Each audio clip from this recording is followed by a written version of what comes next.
प्रत्येक जोडप्याला वाटतं की आपलं स्वतःचं एक तरी मूल असावं, पण प्रत्येक जोडप्यास निसर्गतः स्वतःचं मूल होईलच असं नाहीये. गेल्या 2 दशकांमध्ये वंध्यत्वाच्या टक्केवारीमध्ये लक्षणीय वाढ झाली आहे आणि त्यासाठीच IVF उपचार पद्धती वापरल्या जातात. आणि याच विषयावर आज आपण बोलणार आहोत. नमस्कार, मी भावना दिलीप चंदवानी. हेतुगुज या आमच्या खास कार्यक्रमामध्ये आपलं सर्वांचं स्वागत. आजचा आपला विषय हा IVFच आहे आणि याविषयी आपल्याला माहिती देतील डॉक्टर केदार आणि डॉक्टर मंजिरी भिडे मॅम. सुरुवातीला आपण त्यांचं स्वागत करूया. नमस्कार डॉक्टर. नमस्कार. नमस्कार.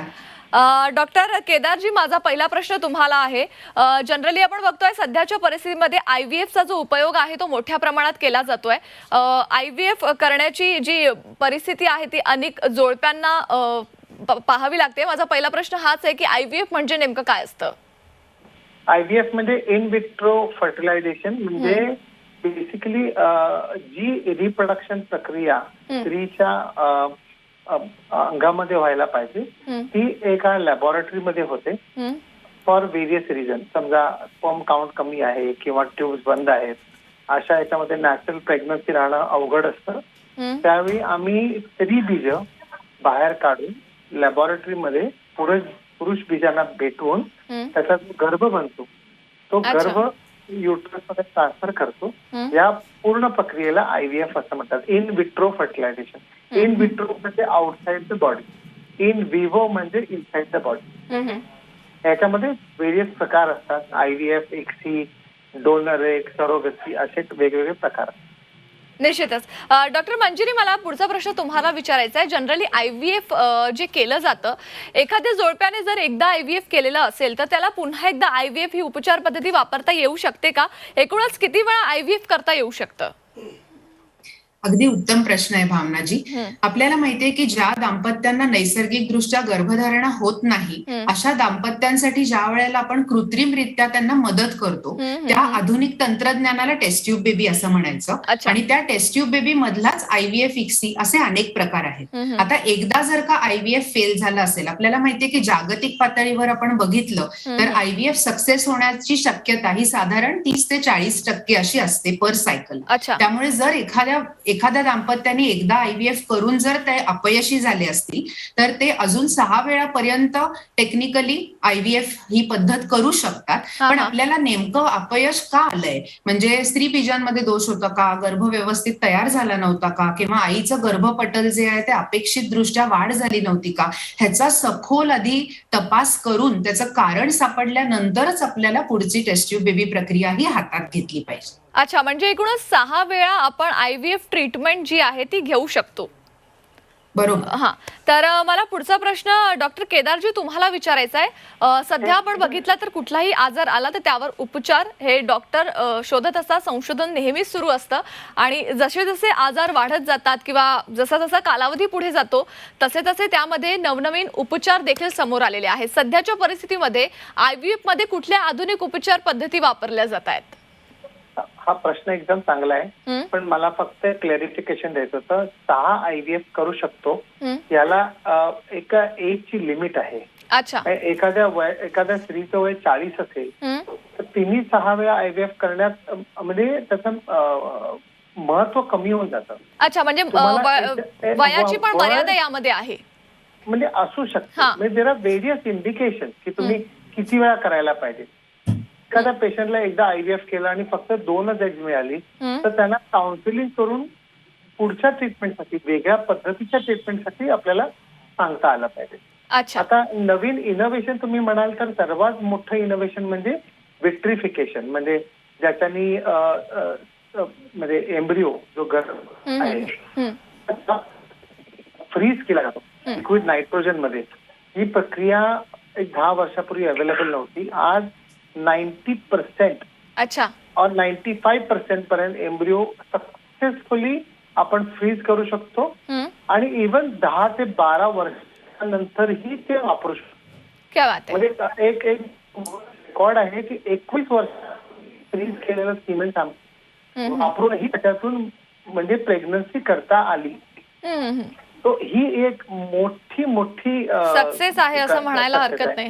म्हणजे एखाद्या कपलला समजा 31-32 वर्षी मूल नको आहे, पण त्यांना भीती आहे की 37 पर्यंत त्यांची ओसाईट कपॅसिटी कमी होऊन जाईल. असे पेशंट IVF करून एम्ब्रिओ बनवून ते फ्रोज करून फ्रीज करून ठेवू शकतात ओके. आणि एम्ब्रिओ पण हा. डॉक्टर रेकमेंड करत नाही, कारण कसं आहे निसर्गाचा रूल मात्र लक्षात ठेवायला पाहिजे. खरंय. आजही आपले अॅनिमल्स त्याच वेळेला प्रेग्नंट होतात म्हणून त्यांच्यामध्ये इन्फर्टिलिटी कमी दिसते. म्हणजे आपल्या म्हणजे ह्युमन्सनी स्वतःच्या इंटेलेक्च्युअल कपॅसिटी वापरून आपण पोस्टपोन केले प्रेग्नन्सी, त्याच्यामुळे बरेचसे आजार आलेले आहेत. अजून दुसरी प्रक्रिया म्हणजे ही आहे स्पर्म शॉर्टर्स नावाची प्रक्रिया आली, त्यामुळे पुरुष ह्याच्याकडे फार कमी लक्ष दिलं गेलं. त्यामुळे आता स्पर्म कुठला चांगला क्वालिटीचा आहे त्याच्यामध्ये DNA फ्रॅगमेंटेशन कमी असलेला स्पर्म वापरला तर प्रेग्नन्सी राहिली तर अबॉर्शन रेट फार प्रक्रिया कमी होते. त्याच्यानंतर अजून एक आहे म्हणजे आजकाल सायकोलॉजिकल काउन्सिलिंग या गोष्टीला अतिशय प्रमाणात महत्व दिलं जात आहे, कारण पेशंट एका IVF सायकल मधून फेल झाला की तो IVF सेंटर सोडून दुसरीकडे जातो without getting treated for psychological counselling. अच्छा, म्हणजे IVF संदर्भात पूर्ण माहिती घेणं डॉक्टर तेवढंच महत्वाचं आहे. तेव्हा एकूणच कोणकोणत्या आधुनिक उपचार पद्धती आहेत त्या संदर्भात तुम्ही सांगितलं, आणि महत्वाचा मुद्दा म्हणजे यामध्ये जी सगळ्यात प्रथम तुम्ही उपचार पद्धती सांगितली की जे आपण अनेक वर्षानंतर अनेक वर्षानंतर देखील स्टोअर करून प्रेग्नन्सी नंतर होऊ शकते, ही देखील एक मोठी उपचार पद्धती तुम्ही डॉक्टर या ठिकाणी सांगितलेली आहे. डॉक्टर मंजिरी, माझा पुढचा प्रश्न तुम्हाला आहे. सध्या ICSI ही उपचार पद्धती देखील मोठ्या प्रमाणात वापरली जाते, तर ICSI आणि ही IVF यामध्ये नेमका फरक काय आहे? भावनाजी, आपल्याला माहितीये की ज्या दाम्पत्यांना नैसर्गिक गर्भधारणा होत नाही त्यांना आपण कृत्रिमरित्या टेस्ट ट्यूब बेबी पद्धतीच्या अंतर्गत प्रयत्न सुरू करतो. आता IVF आणि ICSI मध्ये थोडक्यात सांगायचं तर ज्या पेशंटला गर्भधारणा होत नाही त्यांना साधारण पहिले 10 ते 12 दिवस कृत्रिमरित्या काही इंजेक्शन्स देऊन त्यांच्या दोन्ही बाजूच्या अंडकोश म्हणजे ओव्हरीज मध्ये जी काही स्त्री बीज आहेत ती आपण कृत्रिमरित्या वाढवतो, आणि ही परिपक्व झालेली स्त्री बीज जी आहे ही आपण ऑपरेशन ओव्हम पिकअप नावाची सर्जरी करून योनी संबंधाच्या जागेतनं बीन टाक्याची शस्त्रक्रिया आहे, आणि ही स्त्री बीज आपण शरीराच्या बाहेर टेस्ट ट्यूब बेबी चेंबर मध्ये काढून घेतो. आता ही जी स्त्री बीज आहे ही जुन्या काळात म्हणजे IVF ज्या वेळेला आपण करतो त्यामध्ये ही स्त्री बीज आणि तिच्या पतीचं वीर्य म्हणजे पुरुष बीज ही जी आहेत ही एकत्र कल्चर केली जातात, आणि जो गर्भ तयार होतो तर तो गर्भ जो आहे त्याचा प्रत्यारोपण नंतर केलं जातं. ICSI नावाचे जे तंत्रज्ञान आहे त्यामध्ये आपण बाळ बनवण्यासाठी रोबोटिक मायक्रो मॅन्युप्युलेटर असं ICSI मशीन वापरलं जातं, ज्यामुळे आपण उत्तम प्रकारची परिपक्व स्त्री बीज म्हणजे M2 पद्धतीची जी स्त्री बीज आहेत त्यामध्ये आपण तिच्या पतीचं जे उत्तम दर्जाचं वीर्य आहे ते आत आपण अंडकोशाला ज्या वेळेला आपण इंजेक्शन करून म्हणजे ICSI मशीन वापरून आपण हा गर्भ कृत्रिमरित्या तयार करतो. नुसता तयार नाही करत तर त्यामध्ये उत्तम दर्जाचं जे आपण गॅमिट्स वापरतो त्यामुळे सक्सेस रेट हा IVF पेक्षा 20 ते 30% उच्च असतो. आणि त्यानंतर हे जे तयार केलेले गर्भ असतात हे आपण इन्क्युबेटर नावाचे जे मशीन्स आहेत ज्याचं साधारण तापमान ऊब हे आईच्या गर्भकोशासारखं संलग्न असतं, आणि ह्या इन्क्युबेटर मध्ये तयार केलेले गर्भ हे 3 दिवस किंवा 5 दिवस कृत्रिमरित्या वाढवले जातात, आणि व्यवस्थित वाढ झालेला जो गर्भ आहे हा आपण लागलीच प्रत्यारोपण गर्भाशयाच्या कोशात करू शकतो, ज्याला फ्रेश एम्ब्रिओ ट्रान्सफर म्हणायचं. किंवा अजून सक्सेस रेट वाढवायचा असेल तर जसं केदार सर मगाशी म्हणाले की फ्रीजिंग या तंत्रज्ञानाने अतिशय उपयोग झालेला आहे, तर हा गर्भ आपण फ्रीज करून अगदी 1-1.5 महिन्यांनी नैसर्गिक पाळी आल्यानंतर ह्याचं प्रत्यारोपण देखील करता येतं. त्यामुळे ICSI पद्धतीमुळे IVF पेक्षा अधिक 20-30% सक्सेस रेट हा वाढलेला आहे, आणि त्यामुळे आपल्याला ह्याची जनजागृती करणं सुद्धा गरजेचं आहे की खूप आधुनिक तंत्रज्ञान आमच्या क्षेत्रामध्ये आलेलं आहे, ज्यामुळे पेशंटनी मुळीच खचून जाऊ नये आणि पुढे पुढे अनेक उपचार जे आहेत ते उपलब्ध आहेत, त्याचा लाभ घ्यायला पाहिजे. क्या बात आहे. डॉक्टर केदार, माझा पुढचा प्रश्न तुम्हाला आहे. सध्याच्या परिस्थितीमध्ये आपण बघतो की IVF जी उपचार पद्धती आहे ती तर केली जाते, मात्र ही उपचार पद्धती वेदनादायक असते का? सायकोलॉजिकली जर पेशंट डिप्रेस्ड असेल तर नेहमीच ती पेनफुल होते. आपण लहान मुलाला पण बघितलंय ना, जर लागलं असेल तर तो रडतच असतो. तर त्यावेळी तर तुम्ही जर इंजेक्शन दिलं तर त्याला पेनफुलच होतं. अच्छा. तर पेशंटला नीट समजावलं आणि आता जी इंजेक्शन अवेलेबल आहेत नवीन ती एकदम थिन निडलनी दिली जातात आणि आम्ही प्रमोट करतो की सेल्फ ऍडमिनिस्टर्ड इंजेक्शन द्यावी आणि स्पेशली आम्ही हजबंडला त्याच्यामध्ये इन्व्हॉल्व करतो. त्यामुळे ती एक टीम बिल्डिंग जो एक्सरसाइज आहे तो अतिशय चांगला होतो. त्यामुळे म्हणजे हजबंड वाईफचं कोरिलेशन चांगलं होतं. मला एक पॉइंट सांगायचा होता की डॉक्टर मंजिरीनी ना इक्सी मध्ये जरा एक एक्सप्लेनेशन द्यावं की कसे आजकाल स्पर्म सॉर्टर वापरून आपण प्रेग्नन्सी रेट कसे वाढवू शकतो. आय थिंक मंजिरी मॅडमला जर हा प्रश्न परत विचारा ना. हा, निश्चितच मंजिरीजी, आपल्याला डॉक्टर केदार यांचा आवाज आलेला असेलच. त्यांनी जे प्रश्न विचारलेला आहे त्या प्रश्नासंदर्भात मला तुम्ही कृपया करून माहिती द्या. हे अतिशय उत्तम तंत्रज्ञान आता आलेलं आहे.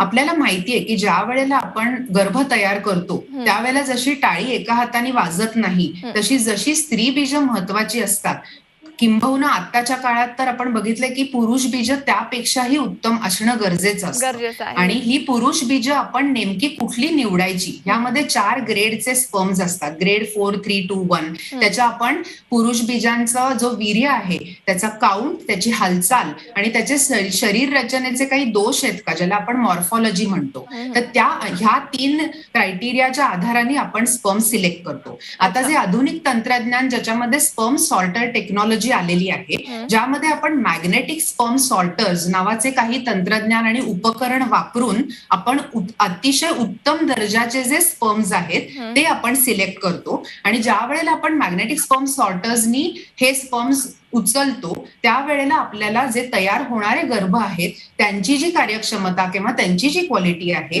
ही विदाउट सॉर्टर स्पर्म्स पेक्षा निश्चितपणे चांगली झालेली आहे. त्यामुळे जसं मी मगाशी म्हणले तसे जितकं आधुनिक तंत्रज्ञान आपण कृत्रिमरित्या टेस्ट ट्यूब बेबी बनवण्यामध्ये वापरू आणि अवलंबवू तेवढा पेशंटला निश्चितपणे त्याचा फायदा होतो. निश्चितच. तेव्हा जेव्हा आधुनिक तंत्रज्ञान वापरलं तेवढाच फायदा त्या पेशंटला होतो आणि त्या बाळाला देखील तेवढाच फायदा होतो.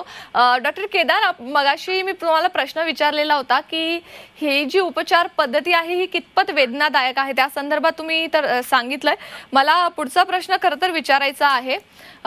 सर्वसामान्यांच्या मनात अजूनही IVF संदर्भात एक भीती असते की IVF ही नेमकी कृत्रिम पद्धती आहे, त्याच्यामुळे अनेक गैरसमज आणि समज मनात असतात. तर ते गैरसमज आणि समज दूर करण्यासाठी तुम्ही त्यांच्या संदर्भात काय बोलाल? मला असं वाटतं की मीडियाचा फार मोठा रोल असेल याच्यामध्ये.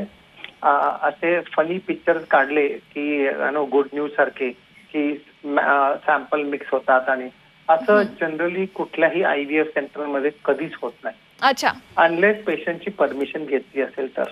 त्यामुळे ह्या गोष्टीवर media should be very very careful. Second, आजकाल दुसरं एक मिथ आहे की काही नाही झालं तर सरोगसी करा, सारखी सरोगसी करा म्हणून त्यांचं असं असतं.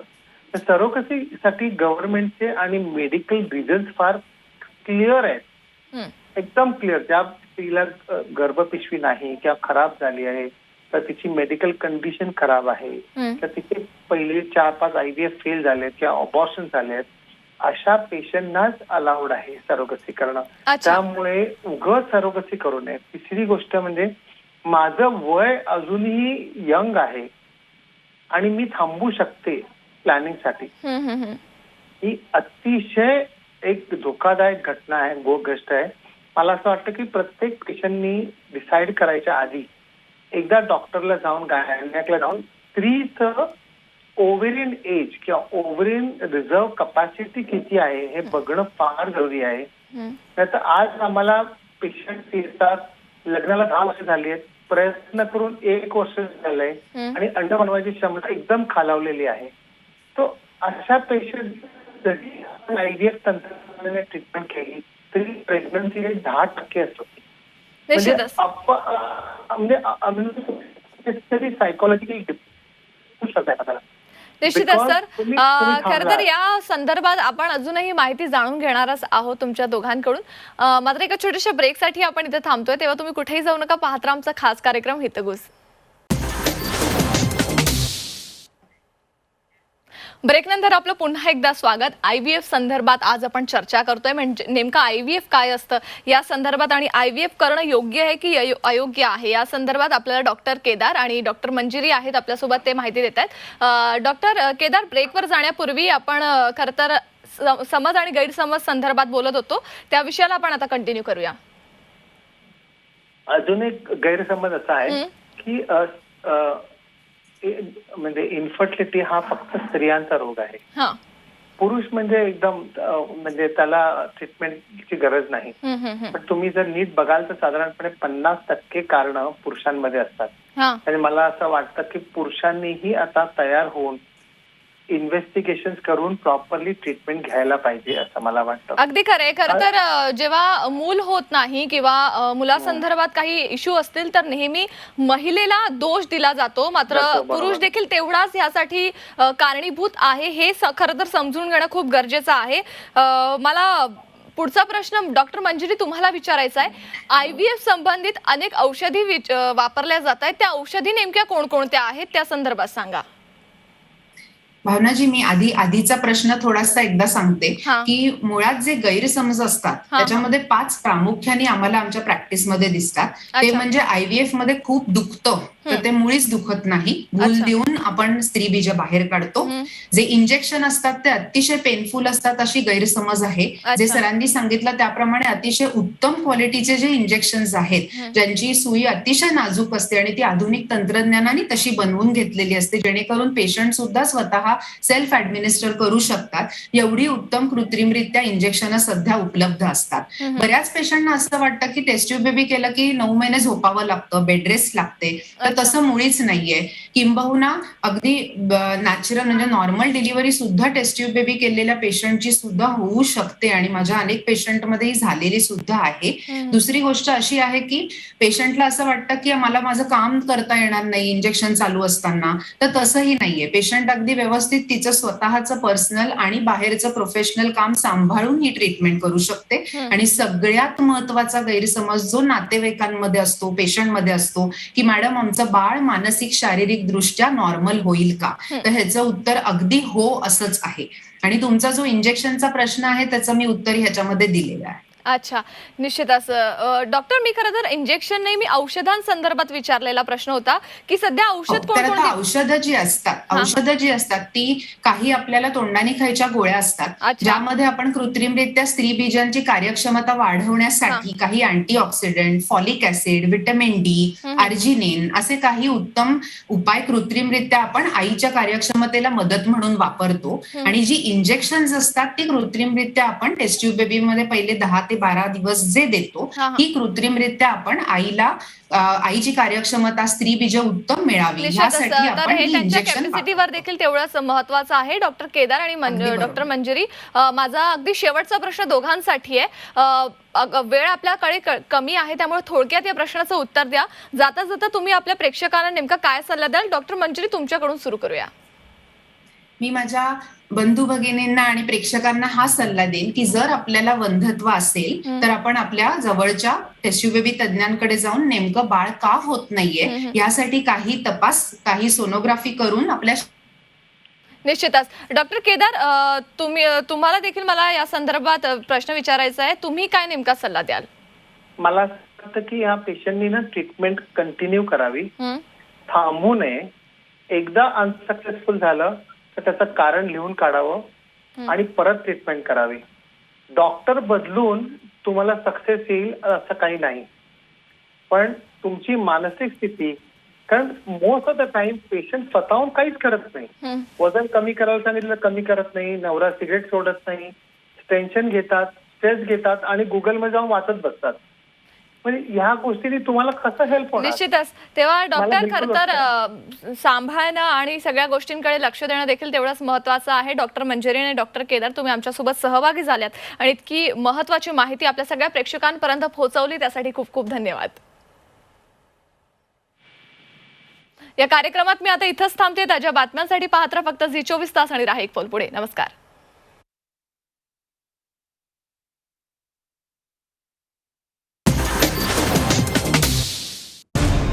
मराठ्यांची तळपती तलवार म्हणजे